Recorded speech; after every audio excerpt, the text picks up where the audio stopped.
బంగాళాఖాతంలో ఏర్పడిన అల్పపీడన ద్రోణి ప్రభావంతో 2 రోజులుగా విస్తారంగా వర్షాలు కురుస్తున్నాయి. అయితే రెండో రోజు కాస్త తెరిపించినప్పటికీ ఎక్కడ చూసినా పంట పొలాల్లో నీట మునిగాయి.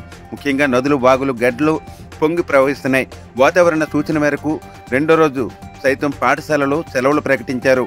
ఇలా ఎక్కడ చూసినా వరద ముప్పుతో గ్రామాలు, పంట పొలాలు కనిపిస్తున్నాయి. ముఖ్యంగా యలమంచిలి మెయిన్ రోడ్ల మీద మురికి కాలువల గుండా నీరు ప్రవహిస్తూ కనిపించింది. ముఖ్యంగా ఎడతెరిపి లేకుండా కురుస్తున్న వర్షాలతో రైతులు తీవ్ర ఇబ్బందులు ఎదుర్కొంటున్నారు. కాయగూరల పంటలు సైతం నేల కొరిగాయి.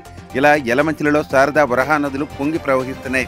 ముఖ్యంగా ఎడతెరిపి లేకుండా కురుస్తున్న వర్షాలతో రైతులు తీవ్ర ఇక్కట్లు ఎదుర్కొంటున్నారు. ముఖ్యంగా వరి సాగు చేసేందుకు రైతులు సన్నద్ధమవుతుండగా మరోవైపు ఎడతెరిపి లేకుండా వర్షాలు కురుస్తుండటంతో సాగు ముందుకు సాగడం లేదు. ఇలా ఎక్కడ చూసినా వరద ముంపు ప్రభావిత ప్రాంతంగా మారి వర్షాలు ఏకదాటిగా కురవడంతో మొత్తం జలమయంగా మారింది.